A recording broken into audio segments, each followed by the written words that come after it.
새로울 신, 매울 신, 무엇보다 믿을 신, 뉴스 신세계 헬마우스 임경민 작가 오셨습니다. 어서 오세요. 안녕하세요. 예, 심리적 청취율 1위 아니고요. 청취율 1위를 느끼실 필요도 없고요. 진짜 청취율 1위입니다. 저희들은. 예.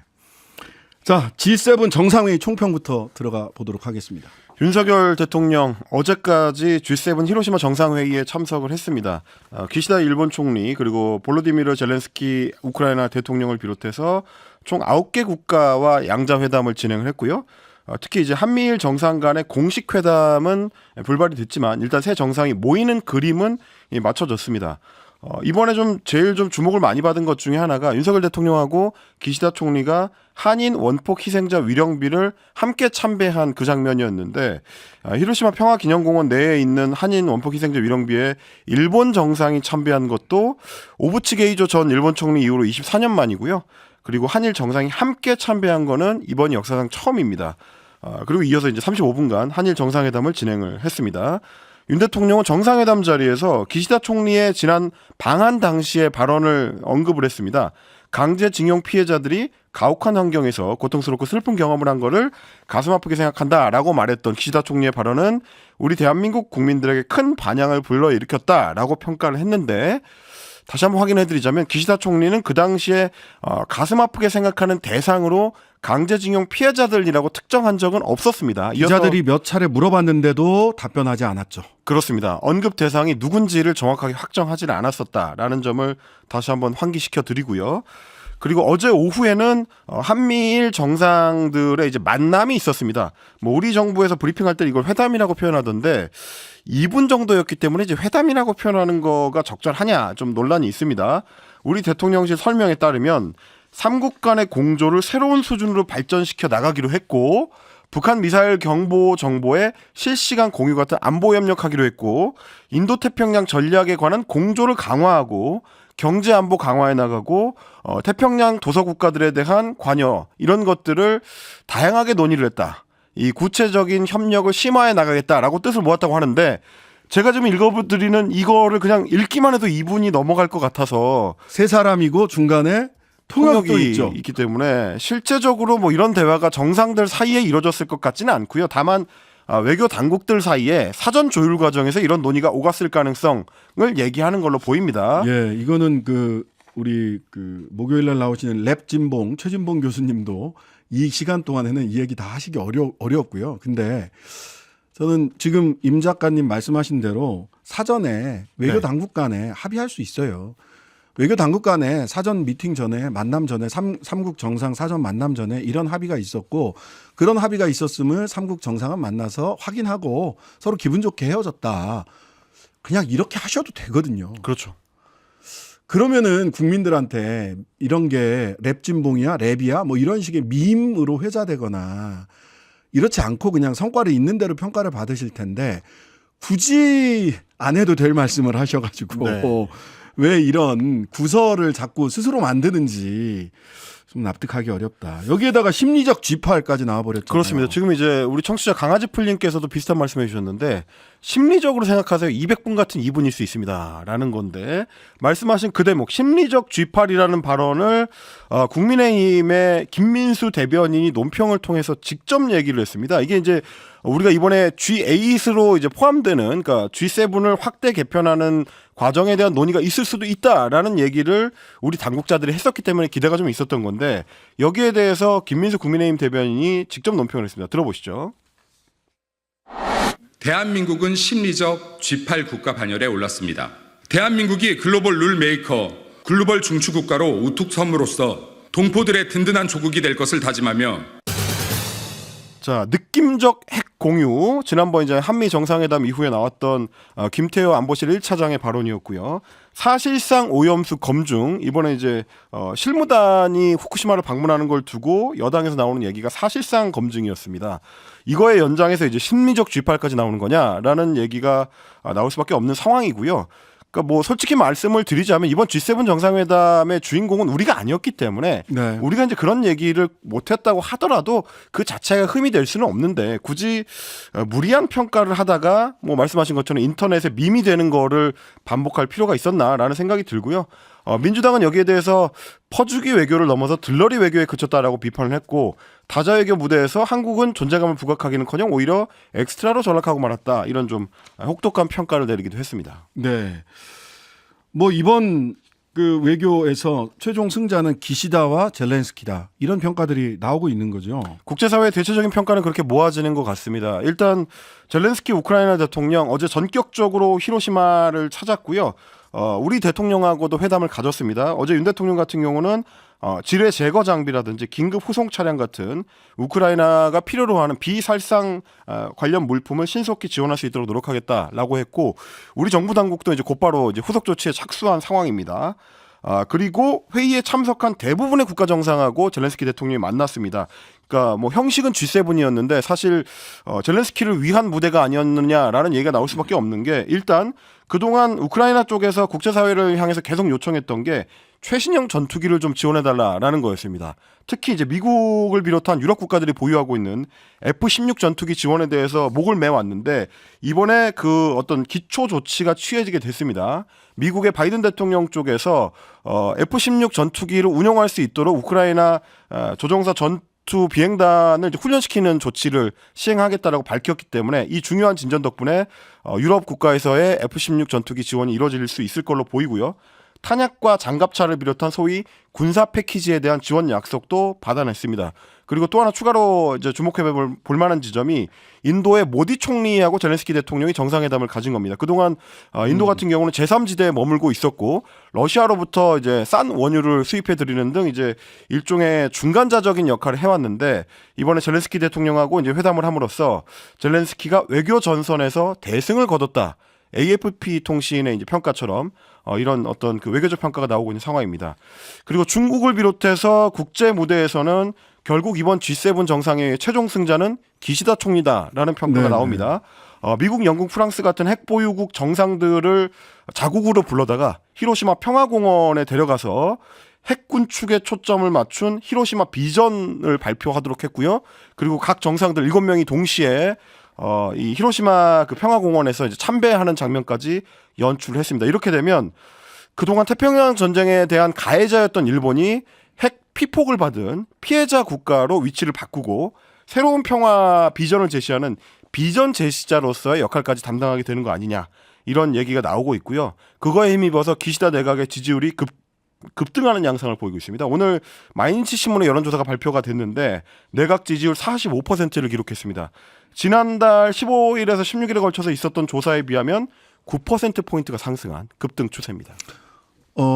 이 히로시마 원폭 피해자, 조선인 원폭 피해자 여기 갔던 것에 대해서 또는 기시다 이번에 히로시마 선언 등과 관련해서 일본 내 어떤 평가를 받고 있는가 해서 일본의 이제 정책학과 교수님들 몇 분한테 취재를 좀 했는데 비판의 포인트는 이거더라고요. 말과 행동이 다르다. 말은 핵 없는 세상을 계속해서 이야기하고 히로시마를 얘기하면서 히로시마에서 G7, G7이라고 할 뻔했네요. 네. G7 회의를 하면서 그 핵 없는 세상을 계속해서 말로는 얘기하는데 실제로는 핵을 보유해도 되는 여러 가지 조건들을 계속해서 얘기를 한단 말이죠. 즉 조건부 핵 보유로 완전히 핵 없는 세상을 이야기하다가 조건부 핵 보유로 후퇴하고 있다. 그리고 P5라고 해서 핵 가지고 있는 5개 국가들 있잖아요. 여기에 대해서 비판하는 게 아니라 북중러를 향해서만 그렇죠. 핵과 관련된 비판을 이어가고 있어서 기시다의 핵 없는 세상이 말과 행동이 따로 놀고 있다. 언행 불일치다라고 하는 것이 기시다 총리에 대한 주요한 비판이라고 하더라고요. 일본에서는. 제가 오늘 취재한 외교 전문가들은 그런 얘기를 했습니다. 일본은 그런 식의 행보를 가고 있는데 그러면 이 상황에서 동아시아의 이제 중요한 균형자 역할을 해야 될 한국의 역할은 뭐냐에 대한 질문이 우리한테 너무 안 나온다라는 지점이었습니다. 이게 이제 자칫하면 동북아시아의 전체적인 외교안보 환경을 일본이 주도를 하고 한국이 그의 보조적인 역할을 하는 식으로 역할 전환이 이루어질 수 있다. 그거에 대한 우려가 좀 많이 나오는 것 같습니다. 그래서 뭐 대한해협 크로스다 이런 얘기를 전에도 한번 했었는데 여튼 기시다 정부는 기시다 내각은 지난달 대비 9%포인트 지지율이 상승을 했고 그러다 보니까 그 총선 중의원 해산과 총선 이야기가 나오는데 후쿠시마 시찰단 오늘 공식 일정을 시작을 했습니다. 방류 일정 사실은 총선 일정과 방류 일정이 연동돼 있다는 것이 일본의 시각인데요. 일본 정치권을 알고 있는 분들의 분석인데요. 일단 후쿠시마 시찰단 얘기하고 방류 일정과 일본 총선 어떻게 연관되는지도 같이 짚어보도록 하겠습니다. 네, 오늘 첫 일정은 이제 도쿄에서 이루어졌습니다. 후쿠시마에 대한 직접 시찰은 내일부터고요. 오늘은 일단 일본 정부 그리고 도쿄전력 관계자들을 만나서 사전 기술 회의를 하는 시간을 가졌다고 합니다. 그러니까 후쿠시마 현지에 가서 어떤 것들을 중점적으로 살펴볼지 그 세부 항목을 결정하는 일정이었다라고 하고요. 그리고 내일은 일단 다액종 제거 설비, 일본 정부에서 이제 알프스라고 부르는 그 시설에 대해서 오염수가 담겨 있는 탱크들, 그러니까 알프스를 거쳐서 처리된 오염수가 담겨 있는 탱크들이 있는 K4 지역, 이 지역을 확인을 하는데 직접 가서 보는 건 아니고 이제 현장 카메라를 통해서 이제 확인한다라고 지금까지는 알려져 있고요. 그리고 알프스의 설비 상태가 어떤지에 대해서는 역시 마찬가지로 일본 정부에서 직접 보여주는 거에 대해서는 회의적이다 보니까 최대한 현장에 접근해서 살펴보겠다라는 계획을 우리는 갖고 있습니다. 그리고 이제 모레는 원전 안에 있는 화학 분석동이 있는데 이것도 역시 마찬가지로 이제 화학 물질들에 대한 그러니까 우라늄을 비롯한 이제 그 원인 물질들에 대해서 분석하는 곳 여기를 직접 방문할 예정이다라고 알려져 있습니다.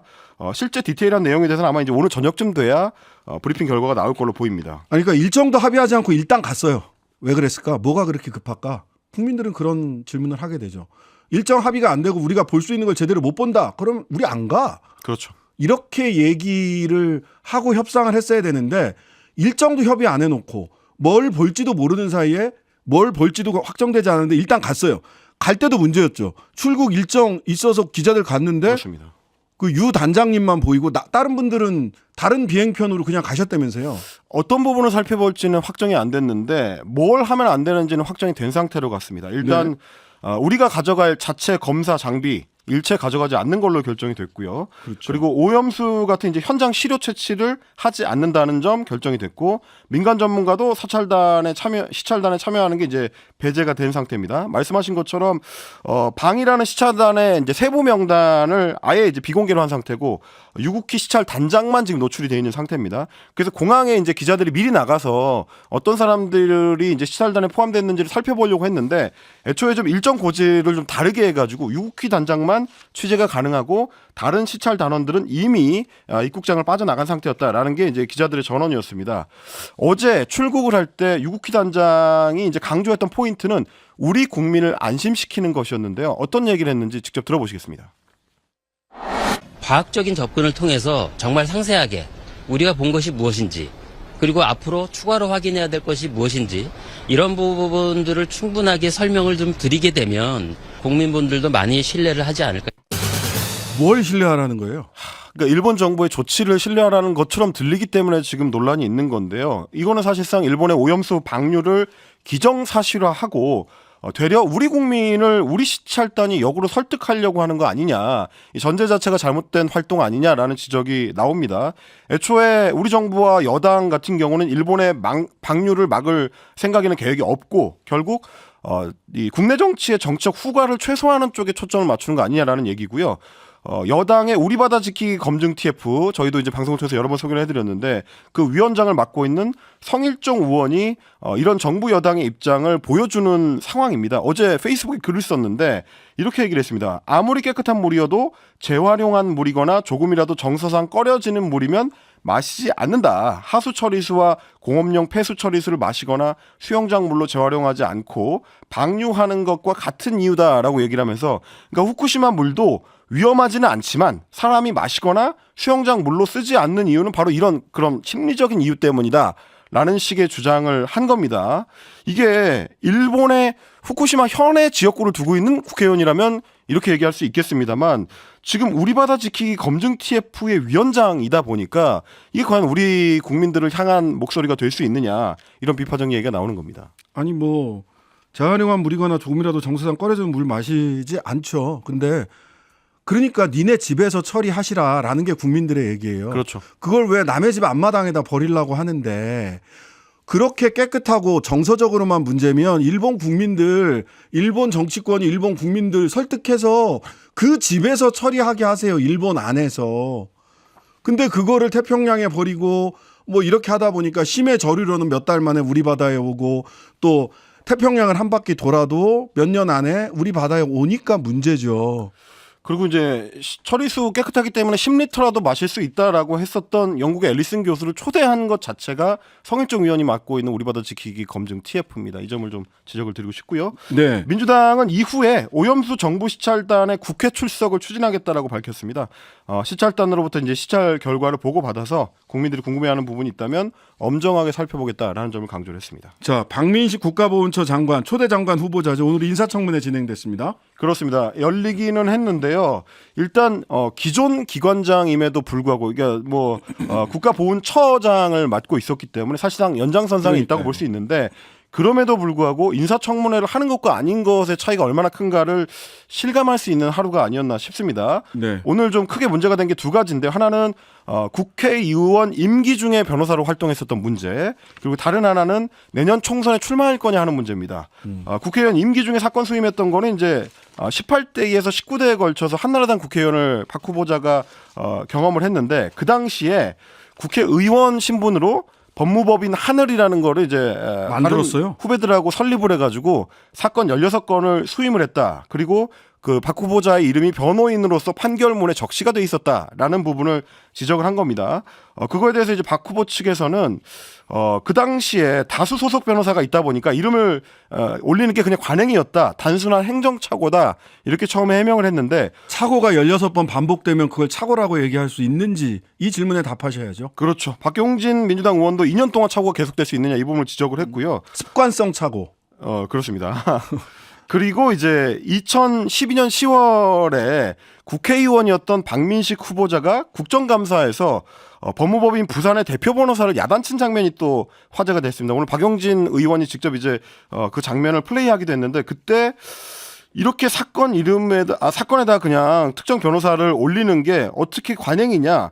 이거 법조 사회에서는 아무도 믿지 않는다. 그런 일은 있을 수가 없다라고 박민식 당시 의원이 얘기한 바가 있다라는 점입니다. 이게 이제 법무법인 부산이 과거에 문재인 대통령이 소속돼 있던 법인이거든요. 그러다 보니까 문재인 대통령을 비판하려고 하다가 지금 그 얘기를 그대로 반사하시면 그래서 박적박 됐네요. 네, 박민식을 저격했다.